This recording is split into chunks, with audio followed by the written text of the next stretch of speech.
Expect to have a great day today. Energy level's high. The guys have been working extremely hard, so I just feel like that again, this team is focused on just getting a little bit better every day, and that's our only focus right now. Should talk about playing a night game. I know you played no miss, but here at home. Well, one, we're excited to be back home, and especially being a night game. I feel like the crowd's going to be really strong at the end of the game, and a lot of energy in the stadium. So you always, as a coach, as a player, you always love those evening games. Give everybody a chance to tailgate and have a good time through the course of the day, get in the stands that night, and support the team. Chad, I know you'll take any kind of win, but how important is it for you that you show better maybe than you did the Portland State game? You know what I mean? Like, be more impressive, I guess. Well, again, I say all the time, it's how we play, not who we play. Yeah. And, this football team needs to continue to improve. We're going to make some mistakes. I mean, that's just, we got a lot of young guys on the field, and it's early in the season. You're going to make mistakes. You got to make sure that they're not the same mistakes that they've been over the last 2 weeks, 3 weeks. And so that's our focus, is just us getting better. Each side of the ball, each position group, just getting a little bit better every day. Any update on Bumper and Hudson or Hayden? Bumper worked out yesterday. We'll go again today. Hayden is doubtful for today. We'll reevaluate him tomorrow. Say Bumper's probable for the game or questionable? Or? Yeah, I think we'll see how today goes, but I anticipate him being okay. Mario made it through the practice okay yesterday. He did. A little bit fatigued, but that's to be expected. Hadn't practiced in a while, so he'll be back out there again today, going at it. Is Grant a guy you could go out there and play next to Scoot at that will spot, or is he just solely Scoot as backup? No, I think he's a guy that you can put in several different positions. He's very relentless and a tough player, very smart player. So and he played really well last week.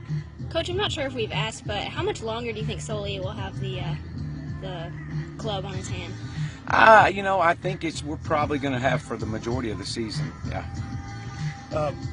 I've been meaning to ask you this on kickoffs. They sky kicked and all. Is that something that you just come to expect, that Devion's not going to get much of a chance, or what? Well, I think each week is going to be a little bit different, and I think that last week they saw a couple things that they liked. Colorado State did, and they wanted to exploit that area. They were okay with a fair catch, and that's and we'll take the ball in the 25. Yeah. How about from your side of things? You got 5 touchbacks. Is that, you prefer that, or do you want some return somewhere? No, I do. I think it's all about ball placement and the call that we make, and when you got a kicker that can kick the touchbacks, it definitely adds another dimension to your unit. I don't want to jinx you, but first 4 games last year, special teams are pretty rough. You've got to be happy with how things are going.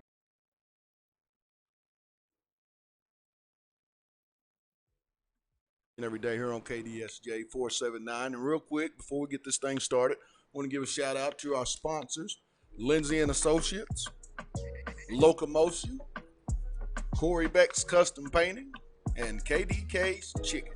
I want to give a shout out to all you all, as this would not be possible without the love and support that you show here on OTA. So we came in with a little audio from Coach Chad Morris from yesterday's media availability, getting you guys set up for this Saturday 6:30 p.m. kickoff. And Coach Mo, from all the conversation we had with him yesterday, seems to be real excited about this Saturday night game. Also feels like his team is starting to pick up some momentum as well. Had a chance to just hang around after practice, during our open period of practice.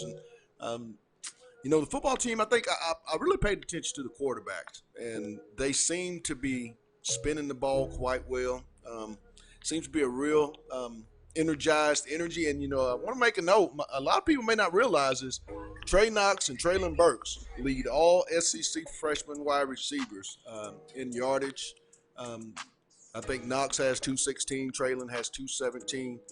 So those are more positives in this what I consider a very young program. But I want to bring in my co-host real quick before we get this thing started. And also, this is a day for you all. If you have any questions for Demetrius or myself, most of this show is dedicated to you all. You can get in touch with us via phone, 479-601-7400, or you can hit us on our website. You can hit us up on our YouTube page. That's On the Hill Sports Talk, LLC. You can hit us on our Facebook page. That's On the Hill Sports Talk for the duration of the show. But I want to kick it over to Demetrius because, when you look at that, it was a very slow start.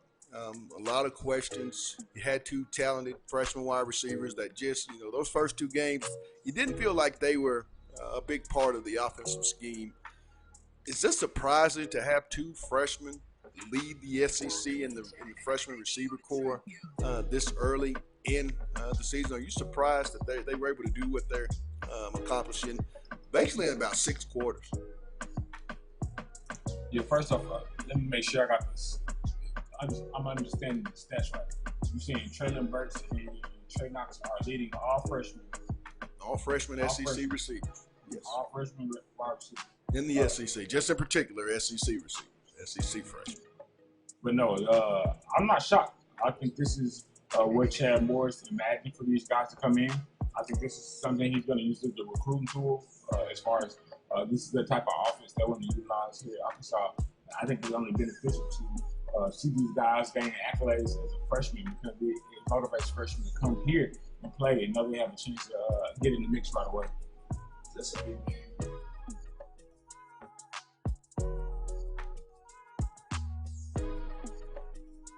Progress not being made, or is it you look at this game as a program and just try to, as they say, continue to build momentum and stack wins on top of wins? I think it's still levels to it, and I think they're still building the culture. So I think I do want a decisive win, but I think it's all about winning at the end of the day and still building that winning culture within the young core group of guys. I agree. I totally agree. I think, it's just a maturation process that this program is going to have to go through. We're still talking about Traylon, young guys, true freshmen. We talk about Ricky Stromborg. He's come up, another true freshman. We're talking about Matthias Soley, another true freshman. Joe Fouché, Buster Brown. These are very, very high talent sophomores that are going to be counted on tremendously. You look at Mike Woods is another sophomore that's going to be counted on throughout the next 2 years. If he chooses to stay 4 years here at the University of Arkansas. And, the thing that you continue to look at is, are they making improvements as a football team each and every week? And when you think about that, my answer to that question would have to be most definitely they're making improvements week to week. What do you think about, how they're improving? You made a statement, and I saw your social media, that Arkansas stepped into somewhat of an identity. What do you mean by that? Speaking on Traylon Burks, those are guys that they understand that they have to utilize and have to get the ball to. And that's what I mean, that identity. They understand that there's certain guys on this team that have to get so many touches. And they understand they have to do whatever it takes to get these guys the ball. And not only that, I think that the coaches are finding themselves. I've really been hard on this coaching staff, and I'm expecting them to take the biggest step, even more so than the players, because I believe the player talent is there. But I don't know if the coaching ability to win close games and outcoach other coaches around the division in the SEC. So that's really where I want to see the improvement in from a team overall standpoint and week-to-week improvement. Is how the coaches handle and manage the team. And I made a statement yesterday in regards to Bumper Pool. There was a viewer and had a question earlier in the week about how Bumper Pool, it has come to my attention that Bumper Pool is going to be expected to be able to play this weekend. I believe he did practice on Tuesday, went through some workouts, had on a green jersey. Didn't do a lot, but I think, from all intents, from Chad's press conference and media availability with us yesterday, they are expecting Bumper Pool to be available. But also, too, I think you're going to get a chance, as I said yesterday, to get glimpses of Andrew Parker, yet another redshirt freshman, and just another player in the program that you'll get a chance to be able to watch grow throughout his career at the University of Arkansas. I'm really excited to see some of these younger guys. And Demetrius, is this a game? Because I truly believe this is a game where you have to see Jalen Catalon, you have to see Devin Bush, you have to see KJ, you have to see John Stephen Jones, you have to see a little bit of Hudson, Henry, and those guys. I mean, is this a game that to me, it's a must that these younger guys play this weekend?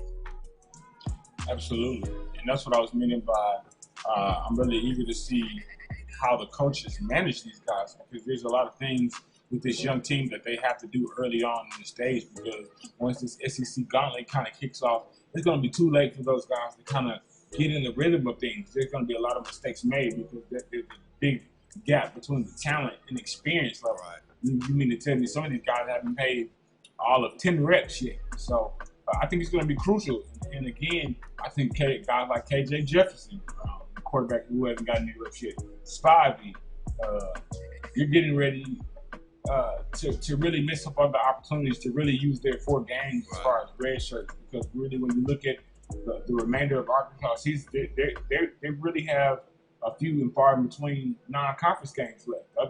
They're playing a lot of that at the beginning half of their season. So again, I think it's crucial that Chad Morris finds some way to get these young guys incorporated to see what they can do and how they contribute to the bigger picture. What's your over-under that, Chad? They don't show a whole lot in this weekend's game plan, as you got that big conference game number 2 coming up in the Southwest Classic next Saturday morning at 11 versus the A&M Aggies. If you're Chad, do you go all out with your playbook, or is there some things that maybe you want to hold in your holster for next week? Like I told you the first week of the game, it doesn't matter what play calls or what you call it. It's all about the execution. Right. You can call a vanilla basic offense, but if your guys are locked in tune, they're supposed to execute, especially being a D1 SEC school playing a lower caliber team. And that's what I mean by they have to get that winning mentality to say, hey, it doesn't matter if we tell you we're running up the A gap and we're just gonna go, we're gonna straight on block everybody. That's what we should be able to do once you have such a potent offense and you understand what you can and cannot do within the restraint of your players in your offense. Well, we're going to take a real quick break, and then we'll come back and talk a little more. And then at the 1:30 segment, we're going to have on Hogville.net's Kevin McPherson, Arkansas, and the Razorback Roundup under Coach Eric Musselman and staff, making their way around. We're going to talk about some of the stops they made and, what the feedback is from the prospects in this Razorback Roundup. All that's up next. It's On the Hill with Pat Jenkins on KDSJ 479. Back in a bit. That, or let's get it. No, I mean, I do. I think it's all about ball placement and the call that we make. And, when you got a kicker that can kick the touchbacks, it definitely adds another dimension to your unit. I don't want to jinx you, but the first 4 games last year, special teams were pretty rough. You've got to be happy with how things have gone so far. Well, I thought that's improved since the winter. Bringing Daniel in and Naaman Berry, our special teams coordinator, has been a big addition to us.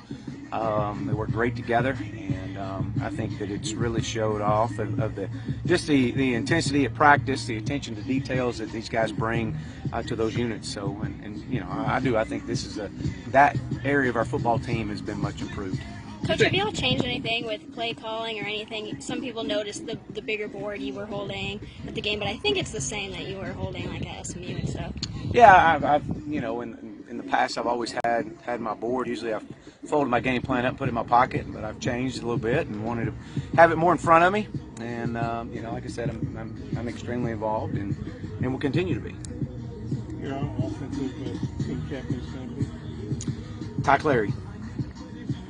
You mentioned the ends, and Colorado State wanted to exploit your ends a little bit. Chief mentioned that the linebackers, there were some bumps that they should have performed. Have you gotten a better handle on, getting the run defense solved? Well, yes. I mean, we feel like we have.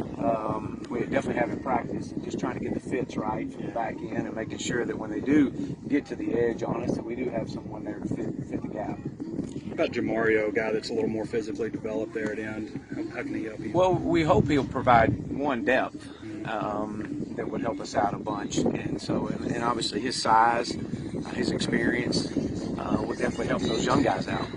If you guys are up by a considerable amount, who would you throw in there after Nick at quarterback? I'll cross that bridge when I get there. I just want to be up. Would you like at some point to see KJ, if not this game, at some point in the season? I think you would love to see all your young players get out there and have an opportunity to play. But look, we got to get better. We got to get better. That was one game last week. We executed really well. The challenge is, can we string weeks together and put good days on top of good days? And our main goal is to win a football game on Saturday night in front of our home crowd and defend our home stadium. Welcome back. It's our Thursday edition of On the Hill with Pat Jenkins Sports Talk Radio, coming to you each and every day here on KDSJ 479, Monday through Friday from 1 to 2 p.m. And we let you hear more media availability audio from head coach Chad Morris as he speaks. We won't get a chance to talk to Chad until Saturday when all the hay's in the barn. The decision has been decided on Saturday's ball game. But we always enjoy hearing from Coach Morris. And I want to get over onto the defensive side. 400 yards was given up last Saturday, Demetrius. Coach Chavis made a note of that in the Monday press conference that would never be acceptable. But, this defense, they are doing some good things. I mean, it's a very youthful defense. And I think those, some of the mistakes and some of the yardage given up is just due to a lack of experience. And to me, it's just things that you're going to have to go through each and every rep that these guys are taking on Saturdays. Yeah, I think it's just younger guys getting the experience, because to me it's basic fundamentals as far as like tackling. I think if they improve their tackling and just sound wrapping up, I think they're going to decrease that overall yardage, because there was a couple of plays where guys made a good initial point of contact, but they didn't wrap up, so the guy was able to get yards after contact. So, again, I believe the guys should just clean up some basic fundamentals of football and just kind of not always look for the big plays, but make sound plays. And not only that, play the ball in the air. There was a couple of times where I was expecting guys to kind of play the ball, but they were playing the player. And I think if those guys can make those, just slightly make those two adjustments, and I think they could be a lot better on defense. I mean, you look at the three guys that I thought at the linebacker core stepped up in a big, and had a huge impact on Saturday's game, with that being Devon McClure, Grant Morgan, and Hayden Henry, who I thought played. And Grant, and I would say Pluck and Grant and Hayden in particular, I thought at the linebacker spot probably played the two best games that I've had the privilege of watching those two young men play. They were really in tune, really locked into the game plan, made really important defensive plays on Saturday, and I just look for that to continue to carry over. I see this linebacker core continuing to get better and better week in, week out. I say they may be undersized, but they played a lot of football, as those guys like to say. You hear Scooty, you hear Grant, you even hear Hayden, and you hear Devon, and there's a supreme confidence among that group. And I think that just goes back to having been in so many situations in the SEC and in non-conference games, Demetrius. They're able to handle it. And I think that's going to be real big for this defense going forward, is the progression and growth of that linebacker core. Absolutely. And I think the thing I love about Chief is, you always mention how he doesn't talk about one player. He always focuses on the total defense. And I think that's what makes guys play together. It doesn't make that individuality of, I have to make all these plays. No, Chief understands the ability and the strength of having his entire defense on the same page. And I think that's going to really help at the end of the year when it comes to close games where guys have to stand together and bond together as a defense. With having two stalwarts and Sosa, Game, and Dijon Harris. I mean, Dijon going into this Saturday, 39 tackles away from becoming the 10th all-time leading tackler here at the University of Arkansas. You have Sosa, 7 tackles for loss. He moves into that top 10 in that category. So, these are guys that, really had some successful careers, maybe not to the degree, during points of certain seasons that you would have liked them to take those steps. But I think, both those guys in the final year here, their senior year, have stepped up in a major way. And you can see it on the sidelines during the games on the weekends that those two, when things go awry, number 3 and number 8 are always there to verbalize, hold the offensive team and the defensive brothers accountable. And I think that's just start to really spread throughout this football team. But we're going to step away, get a real quick break, and then it's time to get on the Muss Bucks as they're on the Razorback Roundup. They got a lot of recruiting, and they're seeing a lot of big-time players. We're going to catch up with Kevin McPherson of Hallville.net. He's going to give us the skinny of where they'll be next and much, much more. It's On the Hill with Pat Jenkins on KDSJ 479. Back in a minute. Let's get it.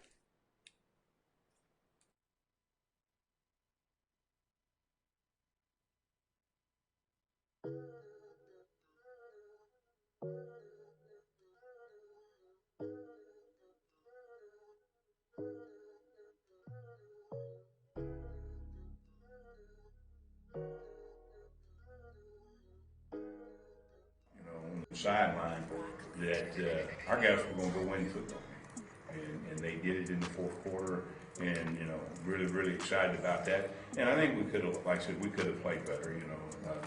Colorado State, had a good game plan. They played hard. They were, they were well coached. Got a lot of respect for their coaching staff. Coach Bobo, I've played against, many a times, and he's always, had his teams prepared. But I'm excited about the way our young men responded in the fourth quarter. That was the biggest thing. Yeah, Chief, Hayden Henry had a really big game. What do you think of his game? Just maybe you could speak to him and how he's developed as a player. Well, I think we had several people that made really good plays, and I've been high on Hayden ever since I've been here. Obviously, he was a starter for us when we played 3 linebackers last year.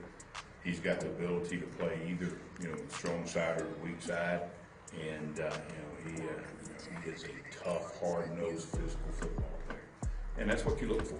That's what you look for, and he's going to lay it on the line. He's that kind of guy. He loves playing the game, and we got a bunch of guys like that. But we need to keep recruiting a lot more. We need to be about 33 strong on defense with that kind of attitude and that kind of toughness. It seems like his younger and older brother were both more, they were like high school American tight ends. Hayden maybe a good high school player, not, great All-American or whatever. He seems like he, more than holds his own.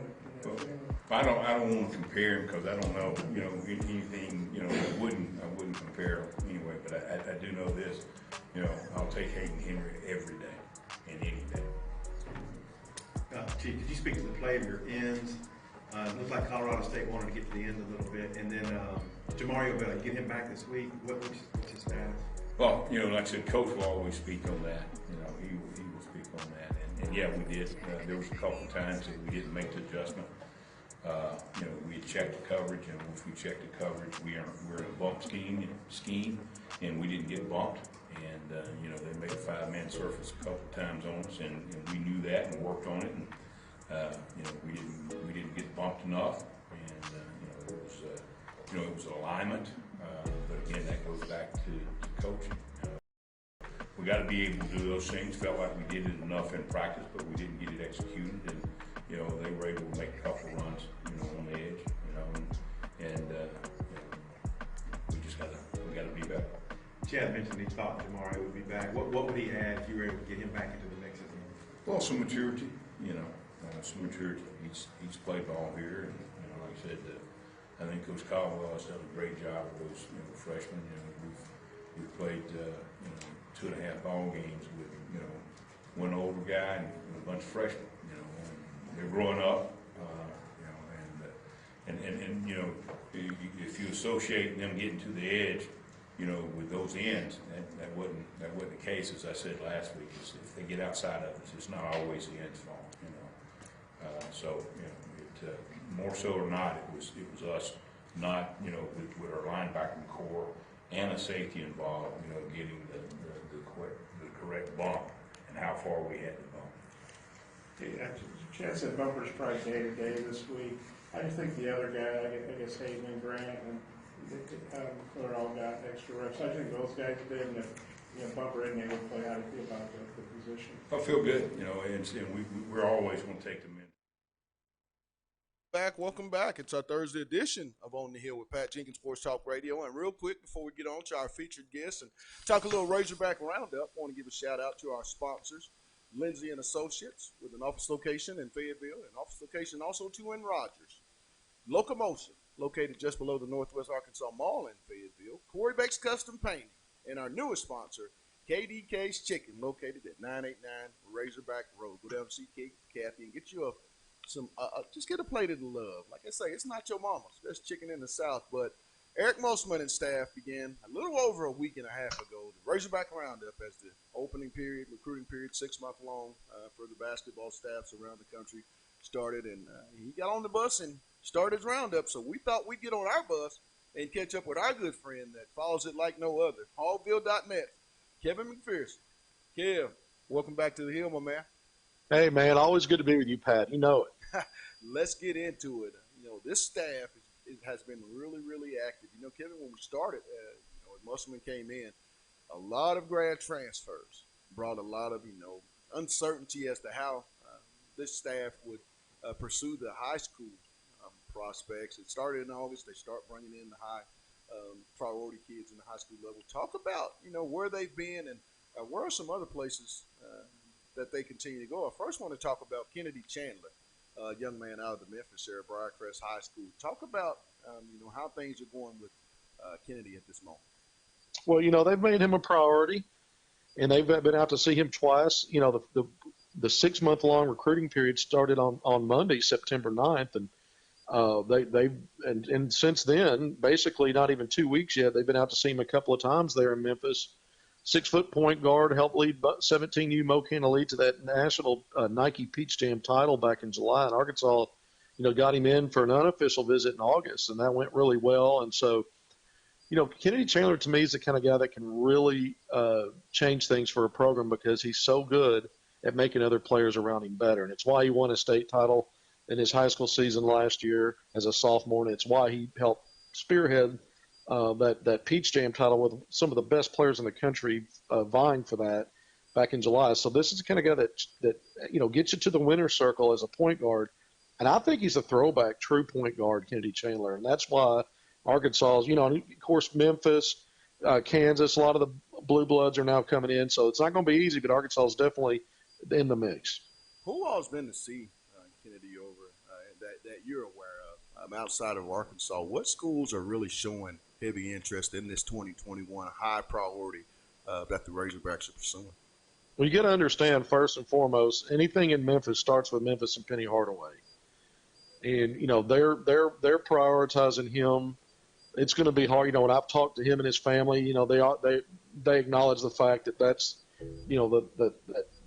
that's going to be probably the biggest hurdle for anybody because it's the hometown and Penny Hardaway's king of Memphis, right? So obviously they're in it to win it. Right. Again, I bring up Kansas, North Carolina, and Duke have expressed interest, but you've got Arizona, you've got a ton of schools that would love to have Kennedy Chandler and have already been a presence to see him. Now, what'll be interesting is because he's got a lot. Louisville's another school, right? But you keep Michigan.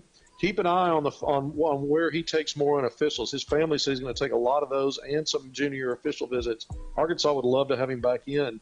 But you name a school in the who's who of the blue bloods and the top 20 programs in the country, and they're all having strong interest in Kennedy Chandler. Another guy, Arkansas in the 21 class, Coach Crutchfield has made high priority. Is Jackson Robinson. He went to see Jackson, I believe, a little over a week ago. Talk about how that's going. And from we've had Jackson on last week. When you've talked to Jackson, what's your feeling as far as Arkansas is concerned?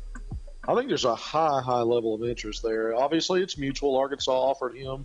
I saw him play in a grassroots event back in April in Fayetteville, at Fayetteville High School in the arena there, and he made 9 3-pointers in that game, scored 33 points, and that Team Griffin team that ended up winning the 16 under Nike Peach Jam, by the way, they blew out the Arkansas-based Woods Elite that night, and he had 33 points on the strength of those 9 threes. But great relationship with Crutchfield. He always speaks so highly of him. The Crutchfield family's connected because of his time in Oklahoma.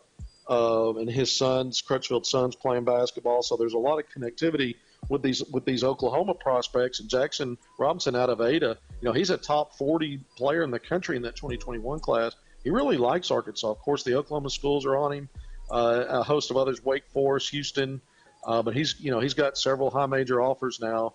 But the Arkansas Razorbacks, I think, are in great shape with him. Another 21 prospect at Arkansas. We talk about that Team Griffin ball club as they were Peach Jam champions. Talk about KJ Adams, another big power forward that Coach Crutchfield had a chance to get out and visit during the Razorback Roundup. Yeah, 6'6" guy. He's really maybe Oklahoma's version in that class of a Chris Moore. 6'6", strong, explosive, athletic, kind of undersized for a 4, but he can kind of do that 3-4 thing. Because he can beat bigger guys off the bounce, he can play a little on the perimeter and get to spots quicker and get by guys. So kind of a slasher from that perspective. But he hit the game winner. He made the game-winning shot in overtime at the Nike Peach Jam championship game on the 16U level. So here's a guy also that's pretty clutch, right? But Arkansas, there's 5 kids on that Team Griffin team. And, you mentioned Jackson Robinson. Trey Alexander's another one. KJ Adams. Damian Collins, a big guy that's just shot up in the recruiting ranking, 6'9" kid. Right. And then Dijon Cortez, a point guard, 6'3". So there's 5 guys. But KJ Adams, he's another top 40, top 50 type player. Arkansas would love to get him on campus and see where that goes. And they got a visit out of one of their really, really high majors as it just continues. I mean, you can never say who's higher than the other, but this guy, I know Coach Musselman and staff really want to be a high priority and get another visit. That being 5-star small forward Harrison Ingram out of the Dallas area. Talk about Harrison and how are things going? I know he has some ties to the University of Arkansas. Talk about those ties and what's the feeling that when you talk to him you get? He's very excited. He's always told me he's high on Arkansas. He took that unofficial visit in Arkansas and said it felt like home. Musselman was out to see him last night. Got to see him yesterday afternoon at Dallas St. Mark's. He's the first 2021 prospect that Musselman's gone out to visit. But yeah, he knows Mason Jones. He told me his brother played with Mason Jones, the current Razorback, the junior wing. But also that he and his dad have a prior relationship with Corey Williams when Williams was the head coach at Stetson for 6 years, but they've known him for a while. Relationship there. So I think Arkansas's in great shape to get him back on campus. He might be back as soon as October, maybe even the weekend of the red-white game. Need to keep an eye on that one, Pat.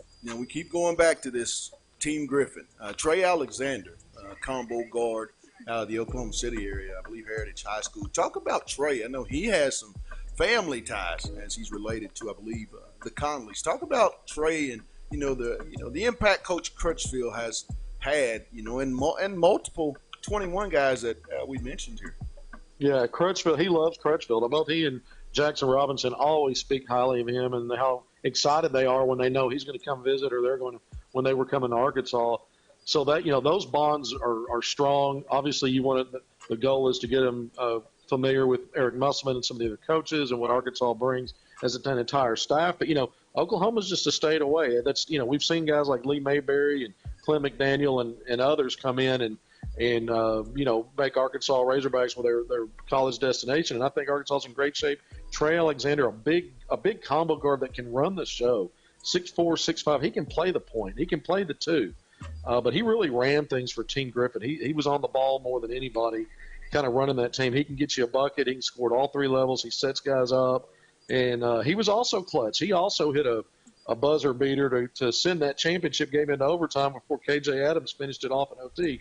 So you talk about those guys and the relationships with Crutch. I think Arkansas's got a good in there already, and I think they'll be in it down to the wire for all of those guys. Now let's move off into the 20 class. As we all know, there's about 3 guys in the state of Arkansas that the Razorback fan base have kept close eye on, and then one out in the Minnesota area that Arkansas really has a high regard for. First, I want to start with Moses Moody, 5-star young man out of the Little Rock area playing at Mount Vernon Academy in Arkansas. Went to see him a couple of days ago. Talk about, how things are going with Moses. Yeah, Moses, we just did I had a story out today. He set 3 of his final 4 official visits. He'd already visited Ohio State Labor Day weekend. He's got Arkansas set for October 18th through the 20th. But now he's also got Michigan at the end of this month, September 27th to the 29th, Florida the first weekend in October, the 4th through the 6th, and then the weekend after that, he'll be actually in Colorado Springs, Colorado at Team USA training camp. So Arkansas right now is getting his last visit. Now he still has one out there, and he may, obviously Kansas, Oregon, and Southern Cal were the other three teams that made his final 7 schools. So it's thought that one of those could end up getting an official visit from him. But looks like he's starting to kind of narrow things down in terms of getting his visits out of the way. I mean, if he takes all his visits before the early signing period, in theory he could sign early. But Arkansas's done their, he came and took an unofficial visit June 30th. Arkansas has been out to see him twice now. Musselman on Tuesday went and saw him. Arkansas coaches were out the week before, Clay Moser. Crutchfield was also with Musselman when they went and saw him on Tuesday, by the way, at Montverde. But I really think now with that official visit coming up, things might move quickly on Moses Moody. Razorback fans need to pay attention. Now, you mentioned Chris Moore, a young man out of the West Memphis area that I know is a real high priority for Coach Hardaway, being so close to that Memphis program. He will be taking an official visit, I believe, this weekend. Talk about Chris, and, he's just now starting to get that bond with this staff. How are things going with Chris Moore and the Razorbacks? I think Arkansas's made up some ground there. It's going to be awfully tough to get him away from Memphis. They've made him a priority, Penny Hardaway. That's basically the hometown school. Arkansas is the home state school technically, but, that's a technicality, right? I mean, he's basically over there in Memphis. So that's going to be tough. But I think Arkansas's made up ground. The first day of this recruiting period, Monday, September 9th, Musselman and assistant coach Corey Williams did an in-home visit with Chris Moore. Right. Arkansas coaches were back out yesterday. Clay Moser went to his practice. So I think Arkansas is doing what they're supposed to do. It's going to be tough. If Memphis wants to sign Chris Moore, that's going to be tough for Arkansas. I'm not going to count them out, though, because they have made up ground, Pat. One right up the street that we all talk about and have had some comparisons to Daniel Gafford, being that he's 6'10", from Northside High School. I know the staff and Coach Musselman have made their way about 45 minutes up the road. Jalen Williams, talk about where Arkansas sits with Jalen, and has he set his official visit to Arkansas yet? He said he's going to do that soon. He hasn't announced it if he's got it planned, but he said it's coming up soon. That's relative to what's going on in the mind of a young man and still in high school. But I tell you, he's taken one official visit already in June to Oklahoma State. I think Arkansas has made up tremendous ground with him as well. He's including his late June visit. Once we got into August, in September, he went on campus on a Sunday in early September to do a photo shoot with Musselman.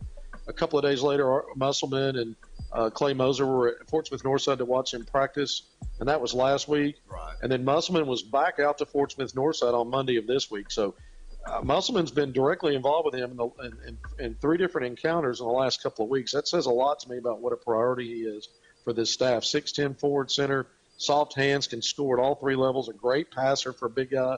A plus rebounder, second on the Nike EYBL circuit this past spring and summer in rebounds at nearly 10.5 a game, and he's an effective rim protector as well. Talking with Kevin McPherson, covers all Arkansas basketball recruiting for us on the Hill, also too covers recruiting for Hogville.net. Last one in the 20 class, I know Coach Moser in Arkansas is starting to make Minnesota area a high priority. I know they have a lot of ties in that state. Coach Moser went to see 2020 combo guard Kerwin Walton. Talk about where Arkansas sits with him, and who are some other schools that Arkansas is going to have to really battle to get even a visit from this young man? Well, there's a lot of schools that want him. He's getting recruited from Pac-12, obviously the Big Ten, the SEC schools now. But Kerwin Walton's an interesting guy. He kind of shot up those recruiting rankings, and he is a definite 3-point threat. He's one of those guys that's a shooter. And we know in this pace and space offense, that's something that Arkansas is coveting, and Merrick Musselman wants guys that can be effective, especially with the line moving out, guys that are proficient out there, and that's his game. So I think Arkansas's got a shot. The fact that both Moser and Musselman are native Minnesotans, and they kind of know their way up there, they have connections up there, I think it could help Arkansas because it's another talking point. At the end of the day, I think NBA experience is what's going to matter from this coaching staff with a lot of these players, including Kerwin Walton. He's told me that he's working on coming to visit Arkansas. He's trying to get things figured out. But Musselman was out to see him last week, Pat, and like you said, Moser was back out there today, and he told me they were coming. So Kerwin did. So, I think that another one to keep an eye on as 2020 gets closer to that early signing period.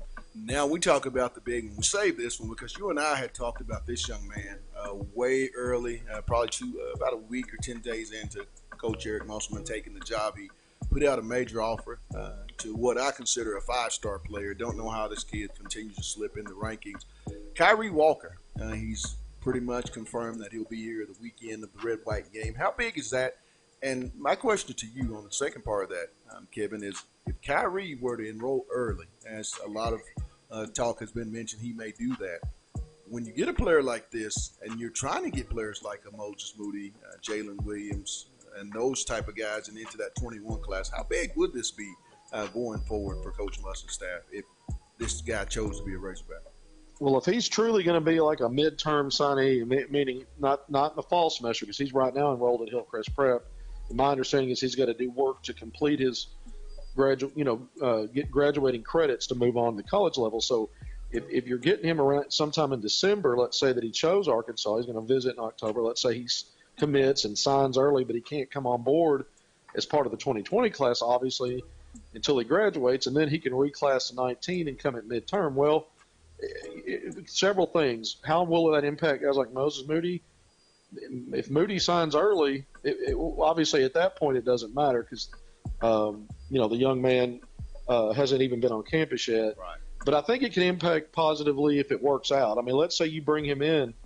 How do you fit a guy like that in at 6'5", good common guard with all kinds of talent, when you're really kind of the backcourt's really where you're kind of set with guys like Isaiah Joe, Mason Jones, and some other veterans. How does he fit in? Is Arkansas winning at that point? I mean, there's a lot of unknowns. Anytime you can get a national recruit that's got a lot of attention like him, though, Pat, overall, I think it does help. And so that's why I think it's important for Arkansas to go all in, for a guy like a Kyrie Walker if they can get him. Well, as always, my man, love having you on. We'll catch up next week, as I know you'll have more information like you do always. But, Kevin, for now, thanks for taking time out here on the Hill, my buddy. I'm always good to be with you, Pat. Glad to be with you. All right. That was Hogville.net's Kevin McPherson giving us the Razorback Roundup. Man has a lot of information. And I want to bring in real quick, as we're going to take a real quick break, and then we'll come back and close this thing out. It's On the Hill with Pat Jenkins on KDSJ 479. Back in a bit. Let's get it. That this football team. A good high school player is not, great All-American or whatever. He seems like he more than holds his own. I don't want to compare him because I don't know, anything, I wouldn't compare anyway. But I do know this, I'll take Hayden Henry every day and any day. Chief, could you speak to the play of your ends? It looks like Colorado State wanted to get to the end a little bit, and then Jamario Bell, you get him back this week. What's his status? Well, like I said, Coach will always speak on that. He will speak on that, and yeah, we did. There was a couple of times that we didn't make the adjustment. We checked the coverage, and once we checked the coverage, we're in a bump scheme, and we didn't get bumped. And they made a 5-man surface a couple of times on us, and we knew that and worked on it. And we didn't get bumped enough, and it was alignment. But again, that goes back to coaching. We got to be able to do those things. Felt like we did it enough in practice, but we didn't get it executed. And they were able to make a couple runs, on the edge, and we got to be better. Chad mentioned he thought Jamario would be back. What would he add if you were able to get him back into the mix? Welcome back. It's our Thursday edition of On the Hill with Pat Jenkins Sports Talk Radio. And real quick, want to make a note. If any of you want to check out the Fayetteville Bulldogs as they take on the number 1 ranked Bryant Hornets tomorrow night from Harmon Field at 7 p.m., you can tune in and listen to the On the Hill broadcast by yours truly, Pat Jenkins, commentated by Anthony Hicks. We'll come on. Pregame starts at 6:30. Also, too, if you want to be a sponsor and a partner in the Fayetteville High broadcast team with On the Hill, you can do so. Just hit us up. You can call us at 479-601-7400. You can also hit us up on the Hill Pat J at gmail.com if you so choose. But Like I said, give us a listen. We'll be on 106.1 Red Dirt Radio, KRD. Pregame show begins at 6:30. Tip-off for tomorrow night's game from Harmon Field against the number 5 Bulldogs, against number 1 Bryant Hornets. You can hear in its entirety at 7 p.m. Once again, that's on 106.1 Red Dirt Radio, where you can hear our live broadcast. But real quick, I want to talk with my producer, Demetrius Johnson, before we get out of here. Hearing Kevin, the thing when I look at all these top kids, 4 stars, 5 stars, highly recruited young men that Coach Musselman, Coach Crutchfield, Coach Moser, and Coach Williams are trying to lure to Fayetteville, Arkansas. They're 6'5" to 6'10". He's always talked about positionless basketball. Is that the way basketball has trended, in your opinion, Demetrius? And if he can get some of these guys, is this program a program that you can consider to be a sleeping giant about to wake up? Yeah, I've been telling a lot of people about the basketball program. I think, personally, the basketball program is really going to exceed some people's expectations for even this year. And I think Coach Musselman is doing a great job as far as marketing. Even with bringing back the tradition of going back into Bud Walton, Barnhill. I think that was dope. Never been in there. As far as event-wise, I've walked through there for media events for football, but I've never really stayed in there and just bask in the ambience of that being a national championship arena. So I think with him just bringing that culture back there is amazing. And Pat, I got a question for you. Right. When you look at Chad Morris and you compare him to Musselman, who has the most upside to be successful in the next 3 to 4 years, Chad or Musselman? I think both, honestly, because I think both are very, very adamant recruiters. I think they take it, and it's really important. They hold it at a high regard, and with the way that they're able to use social media to connect with the kids, not a lot of coaches are doing that. I think their social media departments that they've put together are really, really beneficial, and I think you're going to see more and more staffs try to get into social media to attract these kids, because we know as well as we do with the way we use social media, that's where they're at. I mean, the kids that you're trying to connect with, they're on Instagram, they're on Snapchat, they're on Twitter, they're on Facebook, Demetrius. So I think with the ability and the way that they're able to do that, I see a lot of kids with their social media activity, high priority prospects retweet. And when I have a chance to speak with either a football recruit or a basketball prospect, they always bring that up. So I think with them being able to, have kids in the younger generation, I know when you look at Chad, his son's a senior. His daughter just graduated from Texas A&M. And then when you look at Eric Musselman, his daughter's, I believe, 4th or 5th graders, but he's had a son that just graduated from college. So they're really in tune with today's era of youth, and I think that's going to really benefit. So if you had to ask me, I think both. I also think you have to throw in Mike Neighbors. I've always said, and you've heard me say this, on the show and about town when I'm out taking care of business, Demetrius, I feel like this program is about to be on a athletic run in all of your major sports that you hadn't gone through. Now, to what degree of success, still yet to be determined, but I think these programs have coaches in place, and in particular, Demetrius, coaches with the personality that fits this program to really attract some of the elite athletes to Fayetteville, Arkansas. It's not a bad place. The facilities and with the way they treat their athletes, how can you go wrong in Fayetteville? But that's going to wrap up today's show. You know what tomorrow is. We got to bring it to you like no other and get you ready for this kickoff. 6:30 p.m. from Donald W. Reynolds. Arkansas takes on the San Jose. I believe they're the Spartans. Demetrius, I'll have to double check on that. But we're going to get out of here. I want to give a shout out to Kevin McPherson of Hogville.net for coming on and giving us the Razorback Roundup and his take on how Coach the Must Bus is traveling around. And like I said, being real impressive to a lot of the nation's elite recruits. Also, too, I want to give a thank you to my producer, Demetrius Johnson. And lastly, our sponsors, Lindsay and Associates, with an office location in Fayetteville, an office location also, too, in Rogers. Locomotion, located just below the Northwest Arkansas Mall in Fayetteville. Corey Beck's Custom Painting, residential, commercial, anything you want to look good, contact Corey Beck and you won't be disappointed.